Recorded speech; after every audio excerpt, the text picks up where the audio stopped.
శ్రీ సీతారామాభ్యాం నమః. శ్రీ గురుభ్యో నమః.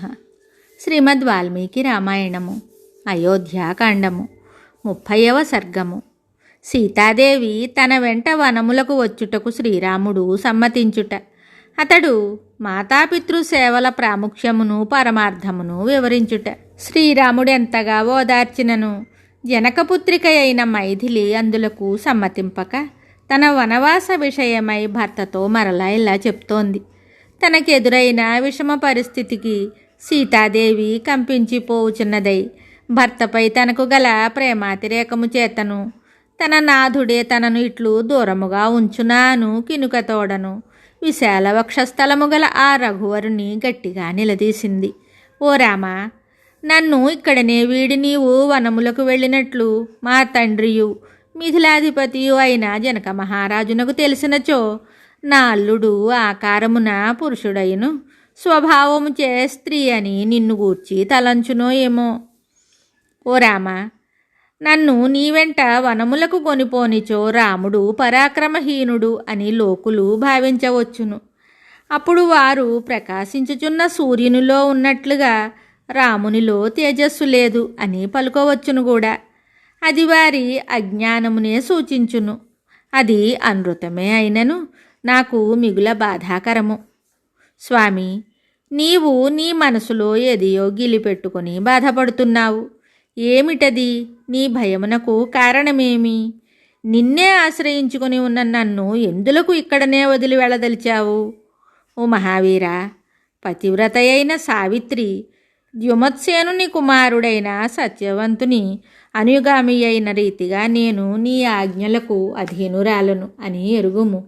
ఓ పుణ్యాత్మ, ఏ విధముగను వంశమునకు అపకీర్తి తెచ్చెడిదానను గాను మనసున నిరంతరము నిన్నే ధ్యానించుచుందును. నిన్ను తప్ప మరి ఒక పురుషుని గూర్చి తలంపను. కావున నీ వెంటనే వచ్చెదను. ఓ రామా, నేను నీ ధర్మపత్నిని, నీ ఆశ్రయమున ఉన్నదానను, యవనవతిని, పైగా ఇంతవరకును నీతో కాపురము చేయుచున్నదానను. అట్టి నన్ను ఒక నటుని వలె పరులకు అప్పగింపజూతువా?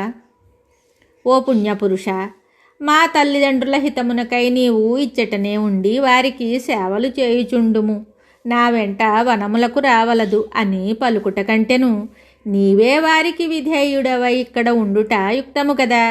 నేనును నిన్ననుసరింతును, లేదా నా హితమును కోరియే నా క్షేమము కొరకే నన్నిచ్చట ఉండుమని కోరి ఉన్నచో నాకు వసుడవై నా మాట వినుచు ఇచ్చటనే ఉండుము.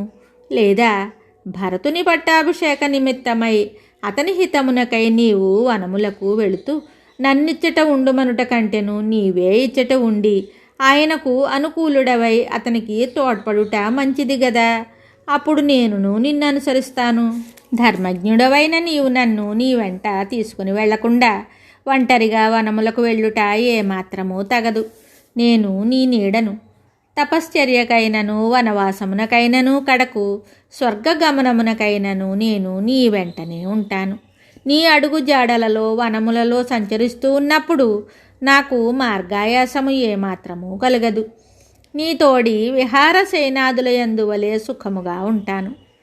వనములలో సంచరిస్తూ ఉన్నప్పుడు మార్గమునందు గల దర్భలు, రెల్లుగడ్డి, ముళ్ళ పొదలు, ముళ్ళ చెట్లు సైతము నీ సాహచర్య ప్రభావమున దూది, జింక చర్మము మొదలగు వాని వలె సుఖస్పర్శనే కూర్చును. అవి నాకు ఏమాత్రము బాధాకరములు కావు. ప్రాణేశ్వర, సుడిగాలులకు ఉవ్వెత్తుగా లేచి వచ్చి పైబడిన దుమ్ములకును నేనేమియూ బాధపడను. వాటిని నేను మేలైన చందనముల వలె భావిస్తాను. నాథ, నీతో కూడి వనమునందు పచ్చిక బయళ్లపై పరుండినను అవి నాకు చిత్రకంబళములతో కూడిన తల్పముల కంటెను మిక్కిలి సుఖమునే గూర్చును. స్వామి, నీవు స్వయముగా తెచ్చి ఇచ్చిన ఆకులు, కందమూలములు, పండ్లు మొదలగునవి ఏవైనను కొంచెముగానైనను సమృద్ధిగానైనను నాకు అవి అమృతతుల్యములే. వనవాస సమయమున తల్లిదండ్రులను గూర్చి కానీ భవన సుఖములను గురించి కానీ ఎన్నడును స్మరింపను. ఆయా ఋతువులలో లభించు పుష్పములను ఫలములనే స్వీకరించెదను. వనవాసమున నీకేమాత్రము ప్రతికూలముగా మసలుకొనను. నా నిమిత్తమై నీవేమియూ కష్టపడవలసిన పని ఉండదు. నేను నీకు ఏ విధముగాను భారంగాను. నాథా, నీతో కూడి అరణ్యమున ఉన్నను, అది నాకు స్వర్గమే. నీకు దూరముగా రాజభవనమున ఉన్నను, అది నాకు నరకమే. మనస్ఫూర్తిగా పలుకుచున్న ఈ మాటలను నమ్మి నన్ను మిక్కిలి అనురాగముతో నీ వెంట తీసుకొని పొమ్ము. నేను వనజీవనమునకు ఏ విధముగాను వెనుకాడను. నీతో నన్ను తీసుకొని వెళ్ళనిచో ఈ క్షణముననే విషమునైనను త్రాగెదను, కాని పరుల పంచలో మాత్రము ఉండజాలను. ప్రభు, నీవు నన్ను ఇచ్చటనే విడిచి వనములకు వెళ్ళినచో ఆ తరువాతనైనను దుర్భరమైన నీ ఎడబాటు కారణంగా నేను జీవించి ఉండుట అసంభవము. కనుక ఇప్పుడే నీ ఎదుటనే ప్రాణములను వీడుట మేలు. స్వామి, నీకు దూరమై ఈ విరహబాధను ఒక క్షణకాలమైనను భరింపజాలను. ఇంకా దుర్భర దుఃఖముతో 14 సంవత్సరములు ఎట్లు గడపగలను? ఈ విధంగా ఆ సీతాదేవి మిక్కిలి దీనముగా చాలా తడువు విలపించి శోక సంతప్తయ్యి పతిని గాఢముగా కౌగలించుకొని బిగ్గరగా వెక్కి వెక్కి ఏడ్చింది. విషము పూసిన బాణములచే దెబ్బతినిన ఆడు ఏనుగు వలె ఇంతకుముందు శ్రీరాముడు పలికిన మాటలకు సీతాదేవి యొక్క శృతిమెత్తని హృదయం తీవ్రంగా గాయపడింది. అందువలన బాగుగా తరచబడిన అరణి నుండి వెలువడిన అగ్నివలే ఇంతవరకును ఆపుకొనిన దుఃఖాశ్రువులు ఆ దీనురాలి కళ్ళ నుండి పెళ్ళుబుకాయి. దుర్భరమైన శోక కారణంగా ఆమె నేత్రముల నుండి స్రవించుచున్న వేడిక నీరు స్ఫటికముల వలె స్వచ్ఛములై పద్మముల నుండి జాలువారడి మకరంద బిందువుల వలె ఒప్పారుతున్నాయి. విశాలములైన నేత్రములతో శోభిల్లుచు పున్నమి నాటి నిండు చంద్రుని వలె మనోహరముగా నుండెడి ఆమె ముఖము సంతాప కారణంగా ఏర్పడిన వేడి వలన నీటి నుండి బయటకు తీసిన పద్మము వలె వాడిపోయింది. అంతటా శ్రీరాముడు దుఃఖముచే వివశయున్న సీతాదేవిని తన కౌగిట చేర్చుకొని బాగుగా ఓదార్చుచు ఆమెతోటి ఇలా అంటున్నాడు. ఓ దేవి, నీ దుఃఖమునకు హేతువైనచో స్వర్గము కూడా నాకు రుచింపదు. బ్రహ్మదేవుని వలె నేనును ఎవరికిని ఏమాత్రము భయపడను. ఓ సుందరి, అరణ్యములలో నిన్ను కాపాడుటకు నేను సర్వ విధములునగా శక్తి గలవాడనే.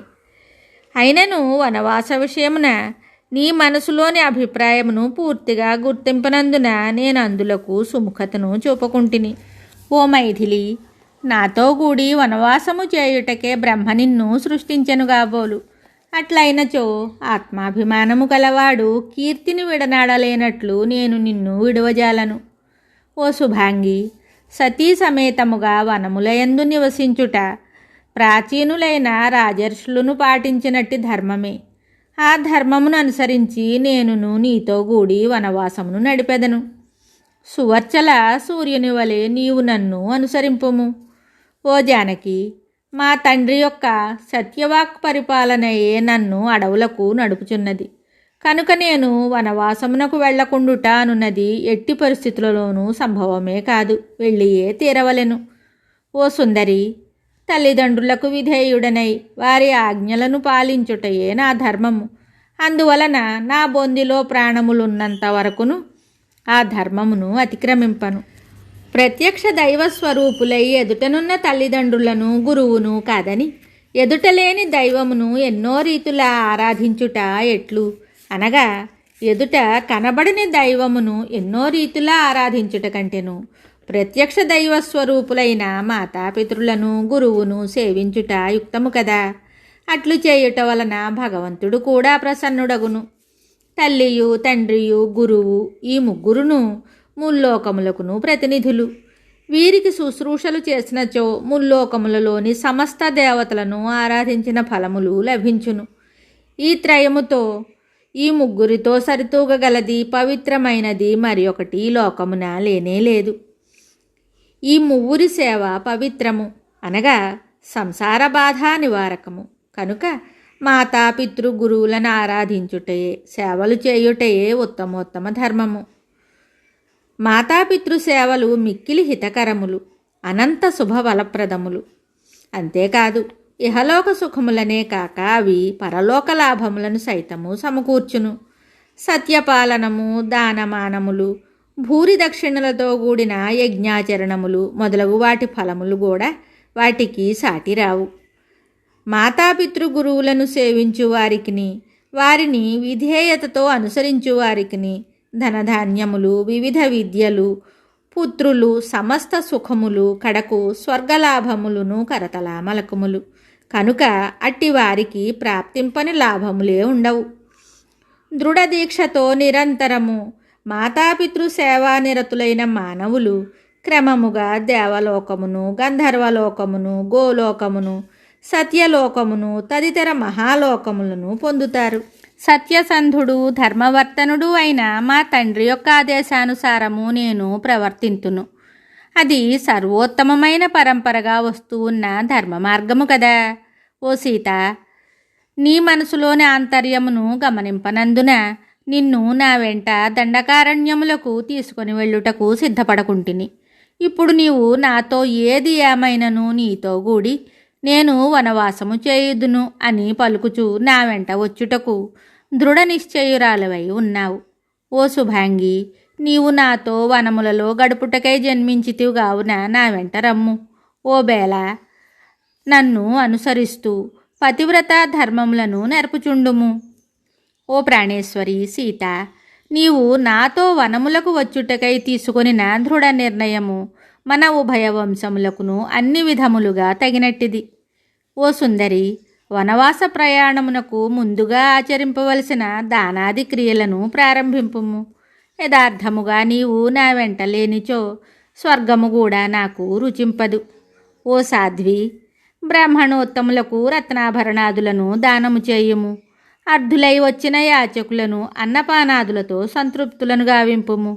త్వరపడుము, ఆలసింపకుము. ఓ సీత, మనిద్దరికి సంబంధించిన మిక్కిలి విలువైన నగలను, అమూల్యములైన పట్టు పీతాంబరములను, వెండి బంగారములతో నిర్మితములై మనోహరములైన క్రీడా పరికరములను, మంచములను, తల్పములను, వాహనములను, ఇంకను తదితరములైన వస్తువులను బ్రాహ్మణులకు ఇచ్చిన తరువాత దాసదాసీ జనులకు ఇచ్చివేయుము. అంతట సీతాదేవి తన వనగమనమునకు భర్త అనుకూలుడై ఉన్నట్లు తెలుసుకుని ఎంతయో సంతోషించింది. వెంటనే ఆమె దాన ధర్మములకు ఉపక్రమించింది. వాసికెక్కిన ఆ సీతాదేవి పతి యొక్క ఆమోదవచనములకు సంతోషంతో మిగులు పొంగిపోయినది అయి ధనధాన్యములను, రత్నరాశులను ధార్మికులకు నిండు మనస్సుతో ఇవ్వసాగింది. వాల్మీకి మహర్షి విరచితమయ్య ఆదికావ్యమైన శ్రీమద్ రామాయణమునందలి అయోధ్యాకాండమునందు 30వ సర్గము సంపూర్ణం. శుభం.